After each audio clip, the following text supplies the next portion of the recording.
যে there is no god, স্রষ্টা বলতে কেউ নেই। তো কি হয়েছে? তো এমনি এমনি হয়েছে সব। এরপরে বিজ্ঞানীরা দেখলো যে চাঁদ হলো পৃথিবীর সব থেকে, নবী করিম সাল্লাল্লাহু আলাইহি ওয়াসাল্লামকে বিশ্বাস করতে চায় না, কোরআনকে বিশ্বাস করতে চায় না, বলে যে আমাদের বিজ্ঞানীরা তো চাঁদে গেছে। আরে মুহাম্মদ সাল্লাল্লাহু আলাইহি ওয়াসাল্লাম কদ্দুর গেছে, উনি তো আর চাঁদে যাইতে পারে নাই, কাজে বিজ্ঞানীদের গুরুত্বই বেশি। তা আমি বলি ভাই, চাঁদ হলো পৃথিবীর সব থেকে নিকটতম উপগ্রহ। চাঁদ হলো পৃথিবীর মাটি থেকে 2,32,000 মাইল দূরে।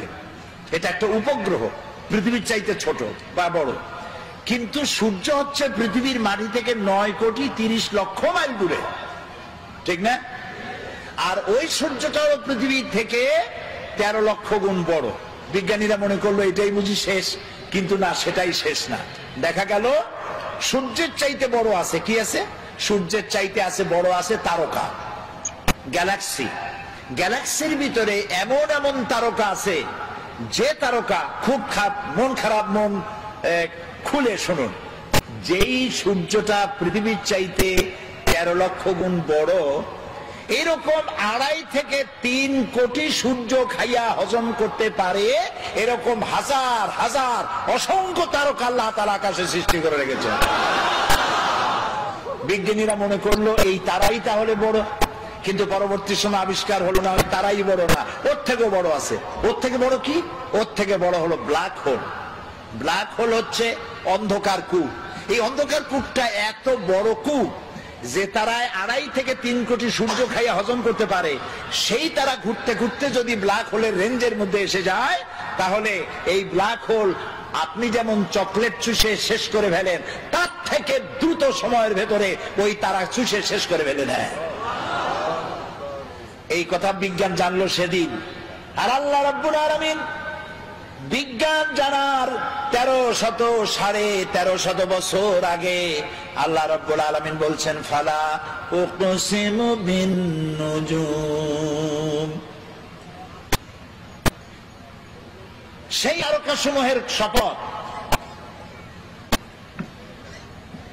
সেই তারকাসমূহের শপথ করি, যেই তারকাসমূহ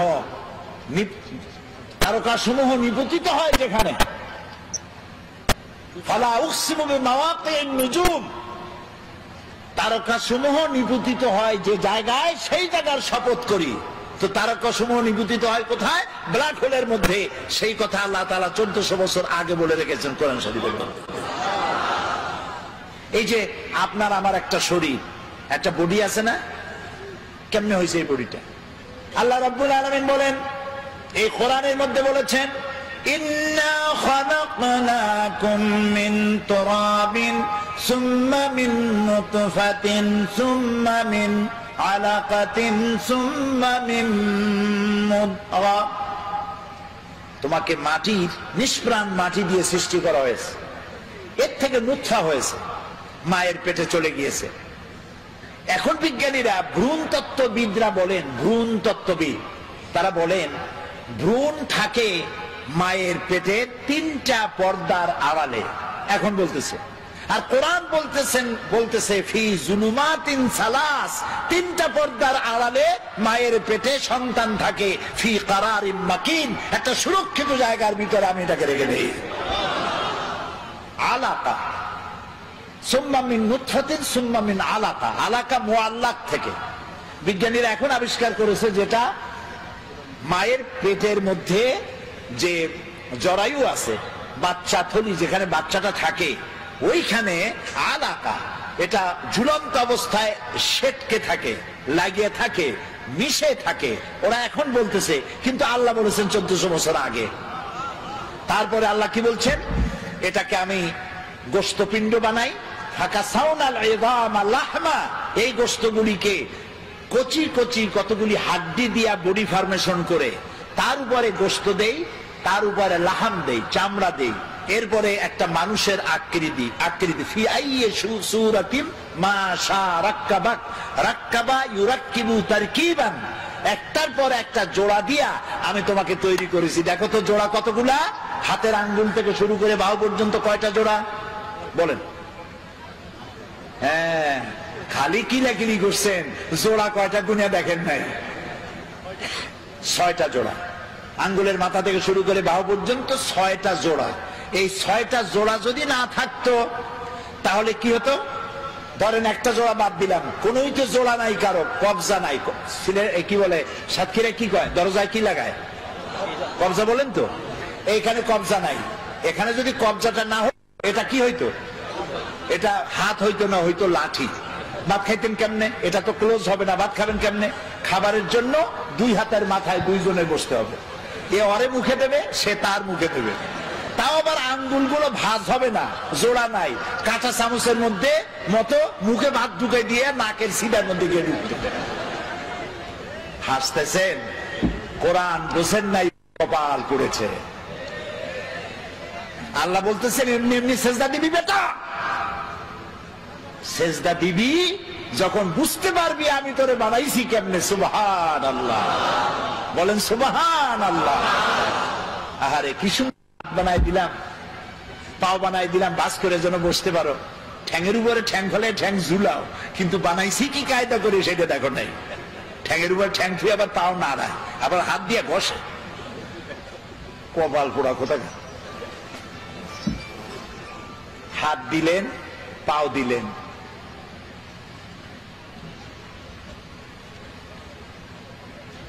ঠোঁট দিলেন কথা বলার জন্য। ওয়ালিসানা ওয়া শাফাতাইন ওয়া হাদাইনাহুন নাজদাইন। সুবহানাল্লাহ কোন। আচ্ছা, এই যে 2টা ঠোঁট, আগেই কোন সুবহানাল্লাহ। আচ্ছা, এই 2টা ঠোঁট যদি না থাকতো, ঠোঁট দুটো কত সুন্দর, হাসি দিলে এই ঠোঁটেই সৌন্দর্য বাড়ায় দেয়। দাঁত আর ঠোঁট দুটো মিলে হাসির সৌন্দর্য বাড়ায়। বুড়া মানুষের দাঁত নাই, সে যদি হাসে তার হাসি একরকম। জি। আবার দাঁত ভাঙ্গাদের দাঁত নাই, ফাঁক ফাঁক, ওর হাসি একরকম। পুরা দাঁতগুলি আছে, ঠোঁটও আছে, এর হাসি আবার আর এক রকম। এখন ঠোঁটবিহীন মুখের চিন্তা করেন, ঠোঁট নাই, মনে হবে যেন বেশকি দিয়ে রয়েছে সারাক্ষণ। কি সুন্দর 2টা ঠোঁট দিয়ে দিলেন।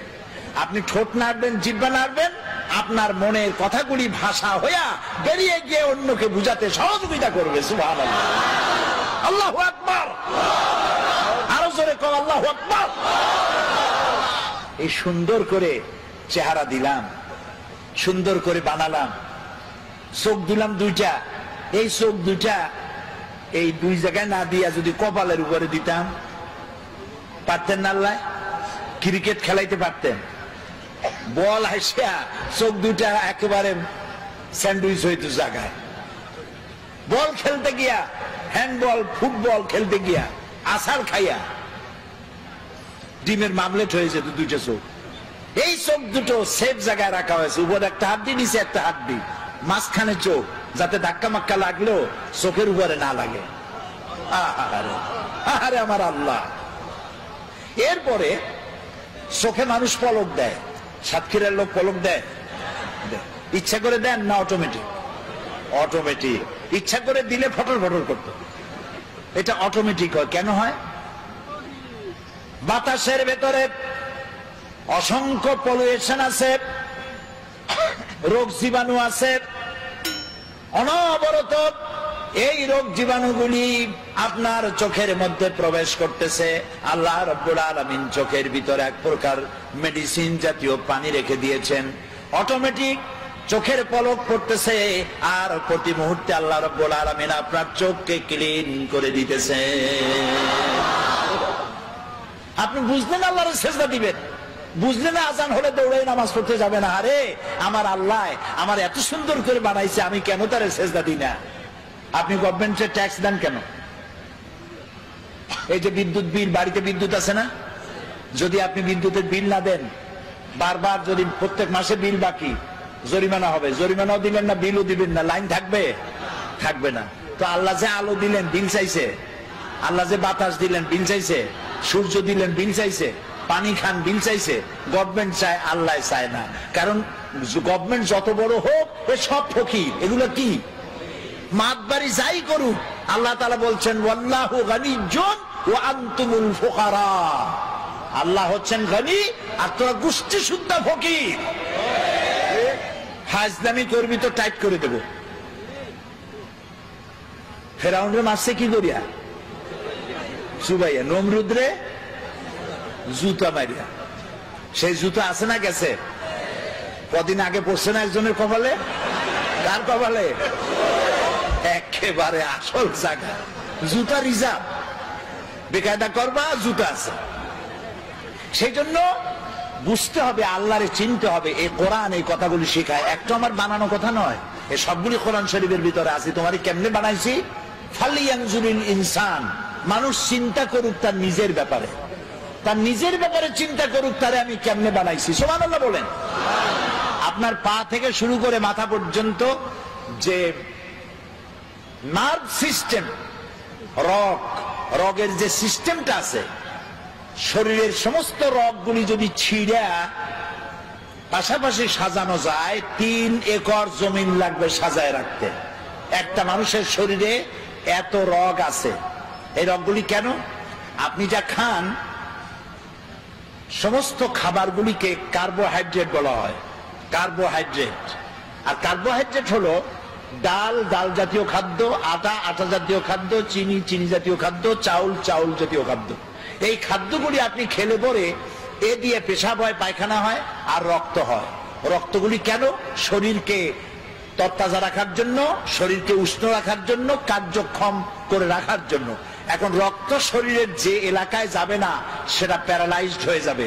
সমস্ত শরীরে রক্ত প্রবাহিত করার জন্য আল্লাহ রাব্বুল আলামিন আপনার বডির মধ্যে একটা জেনারেটর দিয়েছেন। ওই জেনারেটরের নাম কি বুদ্ধি করে কোন তো? হার্ট। হার্টটা কোথায়? মাথায়। কোন জায়গায়? এই যে এইখানে। এই হার্ট অনবরত পাঞ্চিং হচ্ছে, সিস্টোলিক এন্ড ডায়াস্টোলিক। এটা এরকম করতেছে, দেখতেছেন আমার হাত এরকম করতেছে। তো এরকম করতে করতে এরকম করে যদি আর না ছাড়লো তাহলে বলা হলো হার্ট অ্যাটাক করেছে, লোকটা হার্ট অ্যাটাক করে মারা গেছে। আর যখন হসপিটালে থাকে তখন বলে, এটা সাধারণ লোকের ব্যাপারে বলে না, নেতাদের ব্যাপারে বলে, অমুক নেতা হসপিটালে মৃত্যুর সঙ্গে পাঞ্জা লড়িতেছেন। কত বড় বীর, মৃত্যুর সাথে পাঞ্জা লড়ে। ছাগল কি আর গায়ে লেখা থাকে? আরে বাবা, আজরাইলকে, মালাকুল মউতকে যখন মানুষ দেখবে, দেখার সাথে সাথে তার এত বড় পিপাসা হবে, তার মনে হবে 7টা সমুদ্রের সব পানি খেলেও আমার পিপাসা মিটবে না। মালাকুল মউতকে দেখলে এমন অবস্থা হবে, সেই মউতের সাথে পাঞ্জা লড়বা তুমি। কুজাও চাই শীতে শুইতে। তো হার্ট এ পাঞ্চিং করছে, রক্তগুলো টানতেছে, ছড়িয়ে দিচ্ছে, মাথা থেকে বলেন পা পর্যন্ত ছড়িয়ে দিচ্ছে। এখন চিকিৎসা বিজ্ঞানী যারা, তারা কিন্তু নাস্তিক হয় না। আমার বয়স তো কম হলো না, আল্লাহ তাআলা তার এই কোরআনের খেদমত করার সুযোগ দিয়েছেন অর্ধ শতাব্দী, প্রায় 50 বছর কোরআনের কারীমের খেদমত করেছি। আল্লাহ তৌফিক দিয়েছেন বাংলাদেশ থেকে উত্তর গোলার্ধ থেকে দক্ষিণ গোলার্ধ পর্যন্ত পৃথিবীর 4-5টি মহাদেশের অন্তত 50টিরও বেশি দেশ সফরের তৌফিক আল্লাহ দিয়েছেন। এবং এই কোরআনের ব্যাখ্যা বলার কারণে এ পর্যন্ত আমার মতো আল্লাহ তাআলা ছোট্ট গোলামের কাছে অমুসলিমরা যা ইসলাম কবুল করেছে তাদের সংখ্যা 600 ছাড়াই গেছে। আন্দাজে হয় নাই, কোরআনের ব্যাখ্যার কারণে হয়েছে। গল্প গুজব দিয়া, কাহিনী কেচ্ছা দিয়া কান্দাইয়া হয় নাই। কানছে তো আল্লাহর মহব্বতে, কানছে আল্লাহর ভয়তে, কানছে জাহান্নামের ভয়তে, কানছে আল্লাহ করেছেন মেহেরবানি, আমি করেছি না ফরমানি। এই অপরাধের ভিত্তিতে মানুষ কেঁদেছে, আমিও কেঁদেছি, জনগণও কেঁদেছে। তো আল্লাহ তাআলা বলছেন, দেখো এখানে একটা হার্ট আছে, কাল্ব। এটার নাম কি? কাল্ব, হৃৎপিণ্ড। এই হৃৎপিণ্ডটা এটা পাঞ্চিং করছে, ওর মধ্যে মোটা মোটা এইরকম কতগুলি তার আছে। এগুলোকে চিকিৎসা বিজ্ঞানীদের ভাষায় বলা হয় আর্টারি। এই তার এরকম মোটা তার আছে। তা আমি বলতেছিলাম, দর্শন যারা পড়ে এবং পড়ায় এরা নাস্তিক হয়, সাহিত্য যারা পড়ে আর পড়ায় এরা নাস্তিক হয়। বেশিরভাগ, সব নাস্তিক হয় আমি তা বলবো না, কিন্তু চিকিৎসা বিজ্ঞানীরা আর এমনি জেনারেল সায়েন্টিস্ট যারা, তারা নাস্তিক হয় খুব কম।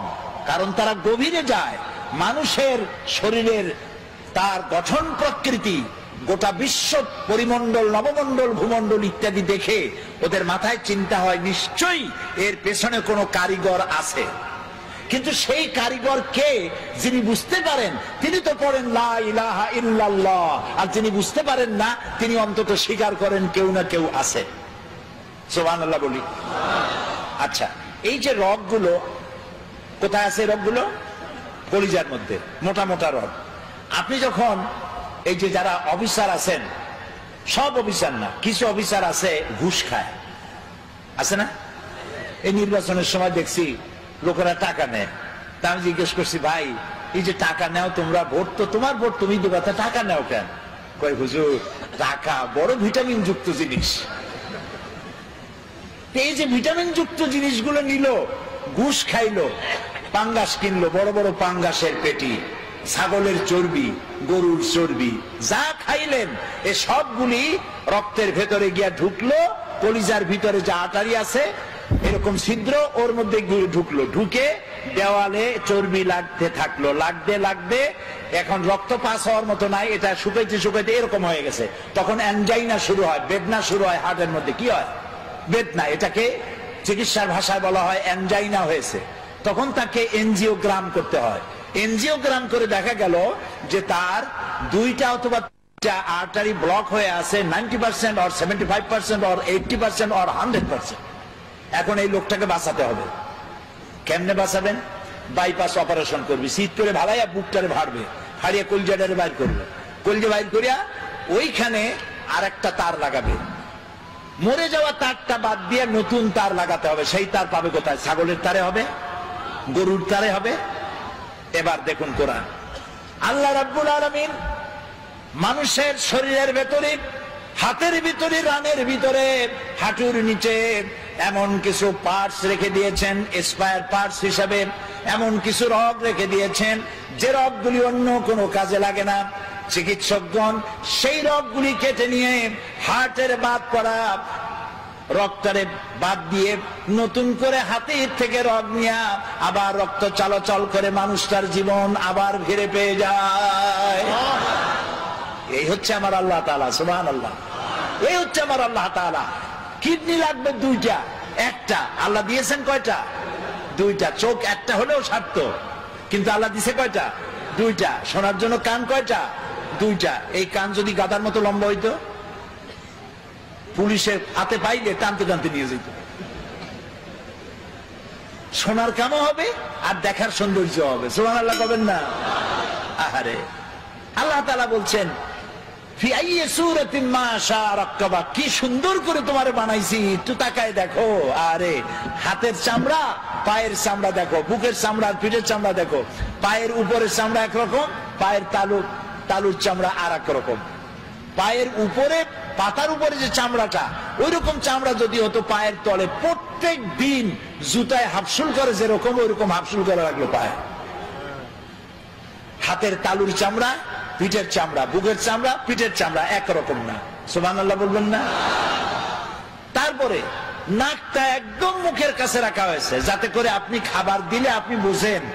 হোটেলে খাইতে গেছেন, নাম করা হোটেল, হোটেল আল হায়াত, কিন্তু মৌতের ব্যবস্থা আছে ওখানে। হোটেলের নাম হোটেল আল হায়াত। সেখানে 5 দিনের পচা ইলিশ, খাসির গোশতের নামে পাতিশিয়ালের গোশত। এখন খাইতে গেলে নাক একদম মুখের কাছে, নাক সার্টিফাই করবে, নাক বলে দেবে বেটা খাস না, 5 দিনের পচা ইলিশ। কিন্তু এই নাক যদি মুখের কাছে না হইয়া শরীরের দূরতম কোন জায়গায় হতো, তাহলে খাবার বানাইয়া জামা গেঞ্জি উল্টাইয়া এরপরে তার কাছ থেকে সার্টিফিকেট নিয়ে তারপর মুখে দেওয়া লাগতো। তাও সুবহানাল্লাহ কবেন না? আল্লাহ তাআলা এত সুন্দর করে এ মানুষকে সুগঠিত করেছেন, সুন্দর করে বানিয়েছেন, তারপরে এই পৃথিবীকে সুসজ্জিত করেছেন মানুষের থাকার জন্য, পড়ার জন্য। আল্লাহ তাআলা বলছেন এই পৃথিবী তোমার জন্য আমি সৃষ্টি করেছি, খালাকা লাকুম মা ফিল আরদি জামিয়া, এই পৃথিবীতে যা সৃষ্টি করেছি সব তোমার জন্য। বিজ্ঞানীরা বলেছেন হিমালয় পাহাড়ের অত্যুচ্চ শিখর থেকে শুরু করে আটলান্টিক মহাসাগরের অতল তলদেশ পর্যন্ত যা কিছু আছে সব মানব সেবায় নিয়োজিত, সব মানুষের সেবা করছে। এই মাত্র 50-60 বছর আগের কথা হবে। প্রশান্ত মহাসাগর, প্যাসিফিক ওশান, প্রশান্ত মহাসাগরের ভিতর একটি নদী আবিষ্কার হয়েছে। এই নদীটা 400 কিলোমিটার লম্বা আর 150 কিলোমিটার চওড়া। সমুদ্রের মধ্যে নদী, তার মানে কি? তার মানে হচ্ছে সমুদ্রের পানি কি নোনা না মিঠা? বলেন সবাই, নোনা পানি। ওই এলাকার পানিগুলি আল্লাহ বানাইছেন মিষ্টি, এটা আবিষ্কার হয়েছে। তো সমুদ্রের নোনা পানির মধ্যে মিষ্টি পানি, মাঝখানে কিন্তু কোনো পার্টিশন নাই। মারাজাল বাহরাইনে ইয়ালতাকিয়ান বাইনাহুমা বারযাখুল লা ইয়াবগিয়ান, কোনো পার্টিশন নাই, হিজাব নাই, বাঁধ নাই। নোনা পানির ভিতরে মিষ্টি পানির ব্যবস্থা আল্লাহ রাব্বুল আলামিন করে রেখেছেন। জলচর প্রাণীরা যেন পানির অভাবে কষ্ট না পায়, মিষ্টি পানির অভাবে কষ্ট না পায়। কোন নাবিক যদি নৌ চলাচলে সামুদ্রিক জাহাজে চলতে গিয়া রিজার্ভ ট্যাঙ্কির পানি ফুরায় গেছে, পানির অভাবে যেন মরে না যায়। লবণাক্ত সমুদ্রের ভিতরে মিষ্টি পানির ধারা আমার আল্লাহ চালু করে দিয়েছে। পানির এক নাম বলেন, আরো জোরে বলেন। এই পানি যদি 10 ফিট উঁচা হয়ে আসে সাতক্ষীরার উপর থেকে, নাম হবে কি? একটু আগে ছিল জীবন, আর তারপরেই মরণ। এই পানি না হলে পৃথিবীর মানুষ বাঁচবে না। সেই জন্য এই পৃথিবীর 4 ভাগের 3 ভাগ কি? পানি, পানি। সুবহানাল্লাহ। একটা মহাদেশ আছে, যেই মহাদেশের নাম হলো অ্যান্টার্কটিকা। আস্থা মহাদেশটা হলো পানি। পানিকে আল্লাহ তাআলা বরফ করে রেখে দিয়েছেন। পানির যদি ঘাটতি হয়, এই বরফ গলায় দিয়ে আল্লাহ পানি পূরণ করে দিবেন। মাটির তলায় পানি, খালে পানি, বিলে পানি। আচ্ছা বলেন তো, আপনাদের এলাকায় কলারোয়ায়, এই সাতক্ষীরায়, ঝাউডাঙ্গায়, তারপরে এদিকে আরো কি কালীগঞ্জ, তারপরে শ্যামনগর, প্রতাপনগর, আশাশুনি, কয়রা, বেয়াড়া, আরো কি আছে না, ওগুলা বুনিয়া নাকি সব আমার মুখস্থ। এই এলাকার নদীগুলো সোজা না বেঁকা বেঁকা? হ্যাঁ, সমস্ত খাল আর নদী কি বলেন? বেঁকা বেঁকা। কেন? সোজা যদি হইতো তাহলে 2 দিকের মাটি সমানভাবে পানির পরশ পেত। বাঁকা বাঁকা করে সব দিকের মাটি পানি নিতে পারে, এই ব্যবস্থা করেছে আমার আল্লাহ রাব্বুল আলামিন। এরপরেও মাটির আরো পানি প্রয়োজন, প্রাণী জগতের আরো পানি প্রয়োজন। সেজন্য রব্বুল আলামিন বলেন, আল্লাহুল্লাযী আরসালার রিয়াহা ফাতুসিরু সাহাবা ফাসুকনাহু ইলা বালাদিন মাইয়িতিন فأحيينا به الأرض بعد موتها كذلك النشور سبحان الله الله الذي أرسل الرياح আল্লাহ হচ্ছেন তিনি যিনি বাতাসকে প্রবাহিত করেন, সমুদ্রের লবণাক্ত পানিগুলি উত্থিত করেন, মেঘমালায় পরিণত করেন। সুবহানাল্লাহ। এই মেঘ কে বানায়? পানি কে উঠান? আনতুম আনজালতুমুহু মিনাল মুজনি আম নাহনুল মুনজিলুন। ওই আকাশ থেকে পানি কে বর্ষণ করে? তুমি করো না আমি করি? আল্লাহ করে। এরপরে এই মেঘকে আল্লাহ অর্ডার করেন, বাতাসকে বলে দেন বাতাস মেঘ টেনে আশা শুনি কালীগঞ্জ এবং সাতক্ষীরার আকাশের উপরে নিয়ে যা। আপনারা আবার মনে মনে খুশি হবেন না যে সাতক্ষীরা বুঝি কোরআন শরীফ আছে। এগুলো আমি ব্যাখ্যায় বললাম। আল্লাহ যখন অর্ডার করেন, মেঘ পরিচালক ফেরেশতা মেঘ বাতাসকে হুকুম করে, আল্লাহর হুকুমে বাতাসে মেঘ চলে আসলো। কোথায় আসলো? সাতক্ষীরা আসলো। আসলো কোথায়? এবার আল্লাহ যদি ইচ্ছা করেন, মেঘের পানিকে কলসির মতো কান্দা দিয়া যদি ঢেলে দেন, তাহলে ঘর বাড়ি ভেসে যাবে, মানুষ শেষ হয়ে যাবে। আল্লাহ রাব্বুল আলামিন কণা কণা বৃষ্টি নাজিল করে দেন, ফোঁটা ফোঁটা বৃষ্টি। এই ফোঁটা ফোঁটা বৃষ্টি পৃথিবীর শুষ্ক বালু কণা কোথায় আছে খুঁজে খুঁজে বের করে সমস্ত শুষ্ক বালু কণাগুলিকে আল্লাহ সিক্ত করে দেন। তারপরে মরা জমিনকে আল্লাহ তাআলা জিন্দা করে দেন বৃষ্টির পানি দিয়া। মরা জমিন কি হয়ে গেল? জিন্দা হয়ে গেল। এখন চাষ করেন, বীজ বপন করেন। আল্লাহ তাআলা বলেন, এই যে বীজ বপন করলা, আনতুম আনশাতুম শাজারাতাহা আম নাহনুল মুনশিউন, ওই মাটির তলায় যে বীজ তুমি বপন করলা ওটা তো পচায়ও দিতে পারতাম। ওই মাটি ফাইরা বীজটা অঙ্কুরিত হলো কে করলো? তুমি করছো না আমি করছি?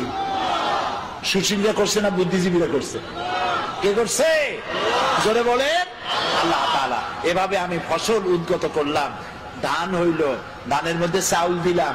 যদি চাউল না দিতাম, লাউ নাশাউ জাআলনাহু উজাজান, না লাউ নাশাউ জাআলনাহু হুতামা ফাযালতুম তাফাক্কাহুন, যদি আমি ওই ধানের মধ্যে চাউল না দিতাম তাহলে তুমি কি করতা? বাল নাহনু মাহরুমুন, কপালে আঘাত করতে আর বলতো আরে মাহরুম হয়ে গেলাম, বঞ্চিত। ধানগুলোরে আল্লাহ সিটা বানাইতে পারে না? কে বলছে? আল্লাহ নিজেই বলছেন আমি ইচ্ছা করলে সিটা বানাই দিতে পারতাম। তাহলে আমি তোমাকে বানাইলাম, কে বানাইছে? বলেন সবাই। এই সুন্দর দুটি হাত কে বানিয়েছেন? চোখ দিছেন কে? কান দিছেন কে?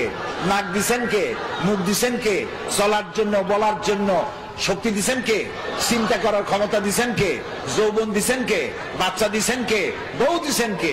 এই সবকিছু দিয়া খাবেন কি সেটা আল্লাহ তাআলা বানাই দিয়েছেন। সুবহানাল্লাহ। জমিনে ফসল হইল, আরে জমিনকে আল্লাহ অর্ডার দিলেন, আমার এই জমিন এত ভালো, বাংলাদেশের এই মাটি এত ভালো, আমার প্রিয় জন্মভূমি বাংলাদেশ, নাম কি? তাও এরকম আসতে কইলেন, জোরে কর না, আরো জোরে কর। এই মাটি বড়ই সুন্দর। আঙ্গুল দিয়া নাড়ায়া নাড়ায়া কদুর বিচি বপন করে দিলেন। পরের দিনে 2 পাতা, তারপরের দিন লতা, 6 দিন পর ফুল, আর কয়দিন পর কদু ঝুলে পড়লো।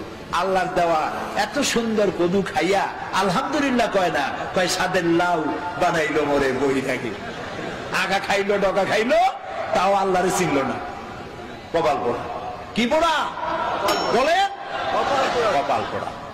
খাবার দিলেন, মাছ দিলেন, তরি তরকারি দিলেন, সব দিলেন, সে আল্লাহর নামাজ পড়ে না, সে আল্লাহর কোরআন বোঝে না। কি কপাল পোড়া! আরে মুসলমান, আল্লাহ রাব্বুল আলামিন বলছেন আমি খাবার দেই, খাবারগুলো তৈরি করেছি আমি।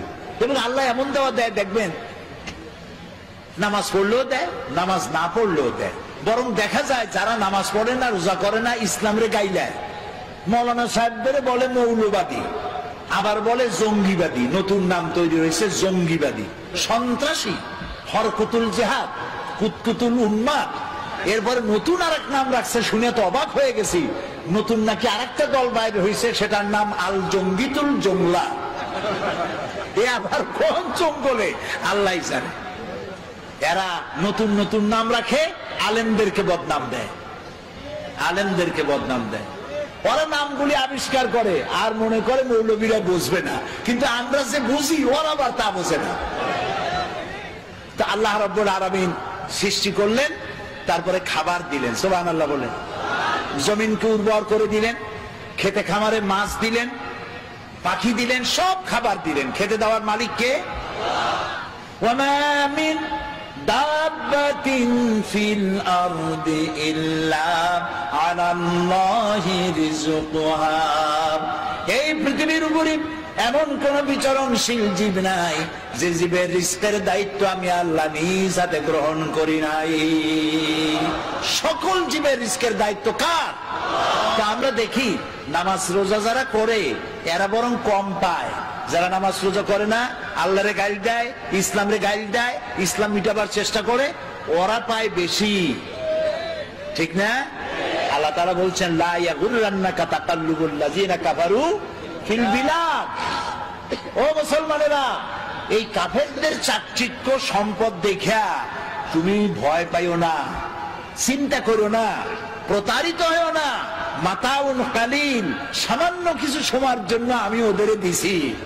সুম্মা মাওয়াহুম জাহান্নাম, এরপরে ঠিকানা হবে কোথায়? ওয়া বিসাল মাসির। আহারে হায় হায়, দুনিয়া কা মজা লে লো, দুনিয়া তোমারি হ্যায়। তো দুনিয়ার মজা লোটার জন্য খুব লুটপাট করো, তারপরে সময় আসবে যখন বলবো আমার স্বাদ না মিটিল, আশা না ফুরিল। তারপরে কি? সকলই ফুরায় যায়।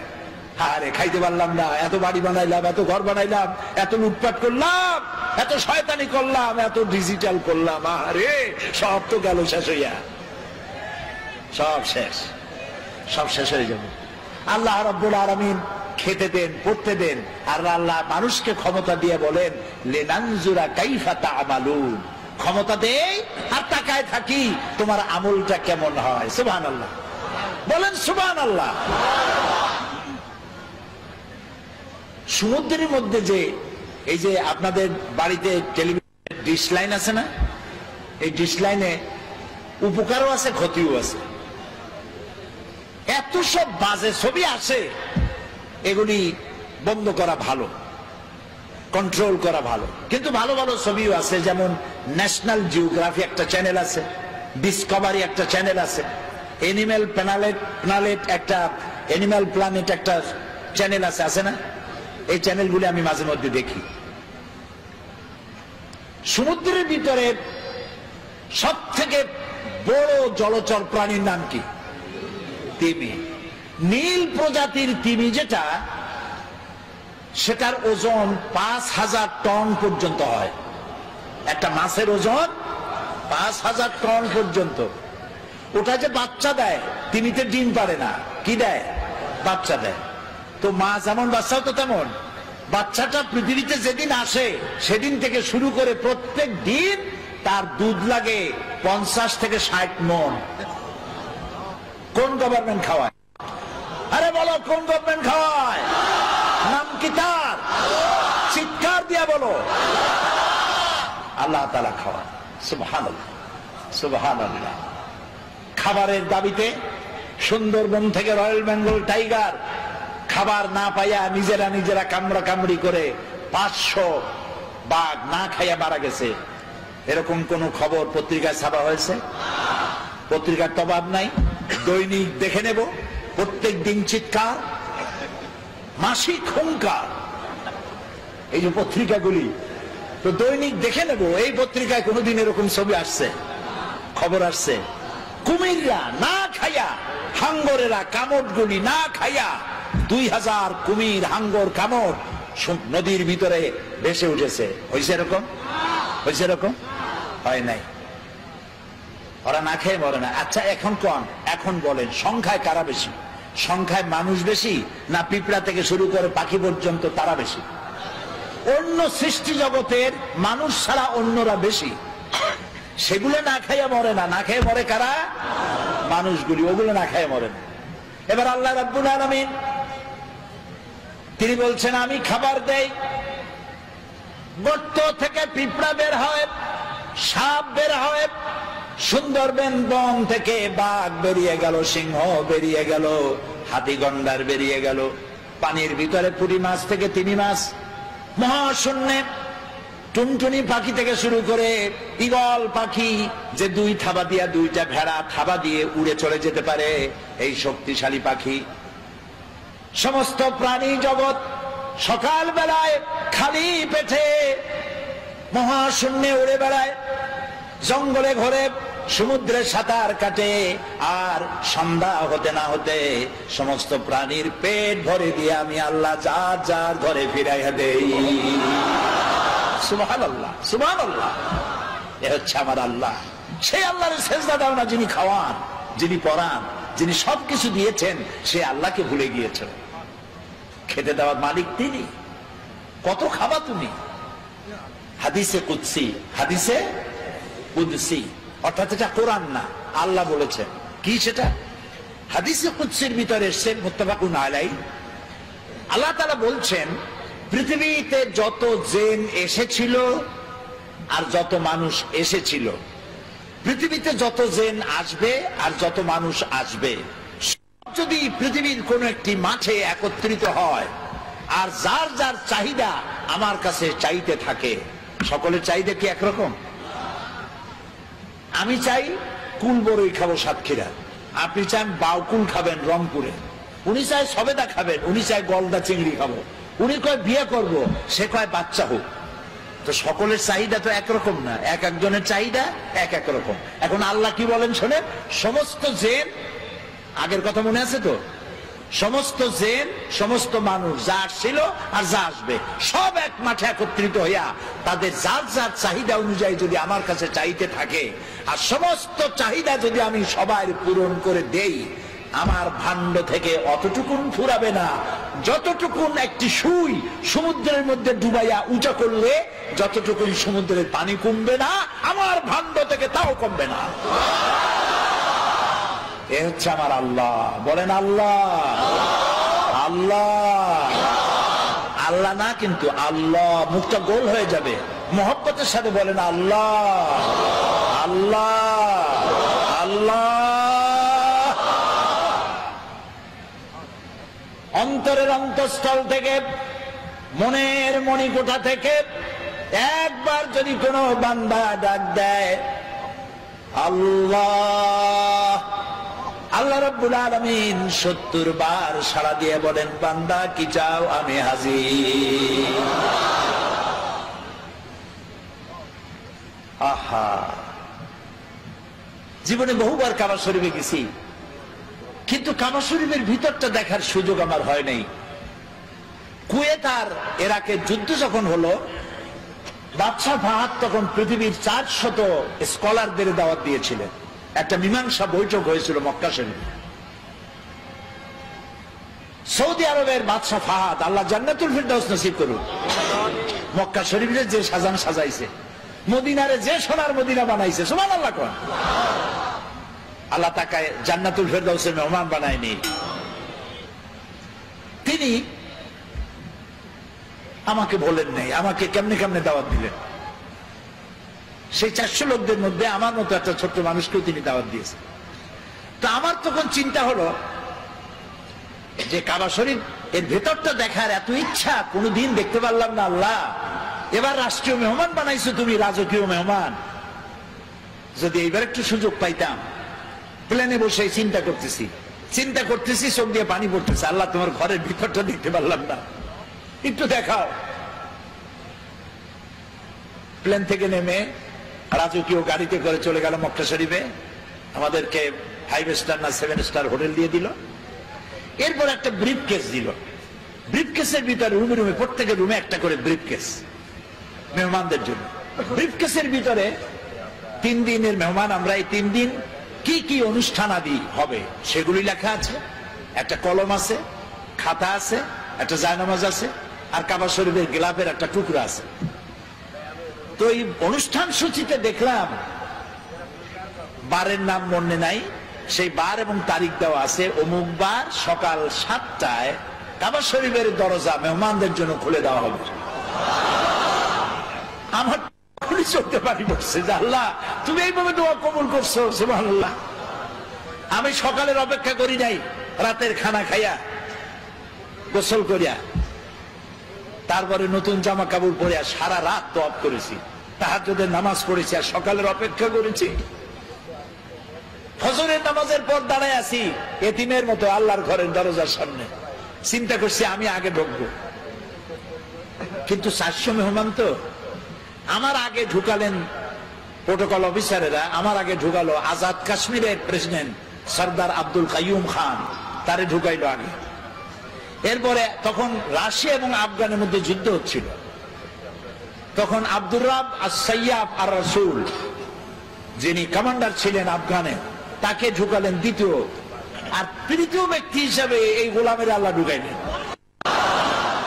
কাবা শরীফের ভিতরে গিয়ে সুন্নত অনুযায়ী 4 দিক ফিরে, কাবার মধ্যে ঢুকলে আর কেবলা এক দিক নাই, এখন চারুদিক কেবলা। চারুদিক ফিরে 2 রাকাত নামাজ পড়ে তারপরে সেজদায় পড়ে গেলাম। অর্ধ ঘন্টার মতো সেজদায় পড়ে প্রাণ ভরে কাঁদছি। তারপরে আমার চিন্তা হলো এই ঘরের মধ্যে 20-22 জনের বেশি লোক এক সময় ধরে না, তা আমি তো অন্যদের উপরে জুলুম করতেছি, আমার তাড়াতাড়ি বেরোনো দরকার। আমি উঠলাম, দাঁড়াই আমি দেখতে পাচ্ছি আমার সামনে দাঁড়ানো আহলে হাদিসের তৎকালীন সভাপতি ডক্টর আব্দুল বারী। তিনি আজ দুনিয়ায় বেঁচে নাই, আল্লাহ তাকে জান্নাতুল ফিরদাউসের মেহমান বানায় নিন। আমি দেখছি বুড়া মানুষ, দাড়িগুলি সাদা, চোখ দিয়া পানি পড়ে দাড়ি ভিজে ভিজে পড়তেছে। তিনি আমারে দেখাইলেন, কাবা শরীফের দরজার দিকে আঙ্গুল দিলেন, এদিকে দেখেন। আমি দেখলাম, আমি তো কাঁদতেছি তখনও, দেখলাম আমার চোখটা গিয়ে পড়লো সেখানে যেখানে দরজার উপরে লেখা আছে ওয়াকালা রাব্বুকুম উদউনি আস্তাজিব লাকুম, তোমার রব বলছে তোমার রবের কাছে ডাকো, রবকে বলো, রবকে ডাকো, তোমার ডাকের জবাব তোমার রব দিবেন। আমি আবারও কানলাম আর বললাম, আল্লাহ আমি এতক্ষণ তোমাকে ডেকেছি, এবার জবাব দেওয়ার দায়িত্ব তোমার। আল্লাহুম্মা লা তারুদ্দানা খাইবিন, আল্লাহ তাআলা একেবারে কিছু না দিয়া ফকিরের মতো খালি হাতে ফেরত দিও না বাবু।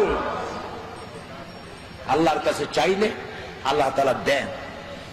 কপাল পড়েছে মুসলিম মিল্লাতে, সারা পৃথিবীর মুসলমানদের, শুধু আমাদের না সারা দুনিয়ার। এই মুসলমানদের কপাল যদি ভালো বানাইতে হয় তাহলে এই কোরআনের কাছে আসতে হবে, আল্লাহর দিকে ফিরে যেতে হবে। কোন দিকে ফিরে যাবেন? আল্লাহর দিকে। নামাজটা ঠিক মতো আদায় করেন। যুবক ছেলেরা, যুবকেরা মাহফিলে সব থেকে বেশি আসে, আমার কলিজাটা ঠান্ডা হয়ে যায়। আলহামদুলিল্লাহ, যুবকরা আমাদের সম্পদ, যুবকরা আমাদের নেয়ামত। আলহামদুলিল্লাহ বলেন। আপনি আপনার ডানে বাঁয়ে তাকায় দেখেন তো বুড়া দাড়ি পাকা কয়জন আর যুবক কত। আপনি যদি রেশিও ভাগ করেন তো আমার কাছে আমি যা দেখতেছি 10% বুড়া মানুষ হতে পারে, 90% যুবক এসেছে মাহফিলে। এই যুবকরা, তরুণরা আমাদের সম্পদ। আমার রাসূল কি বলেছেন জানেন? আমার রাসূল বলছেন উসি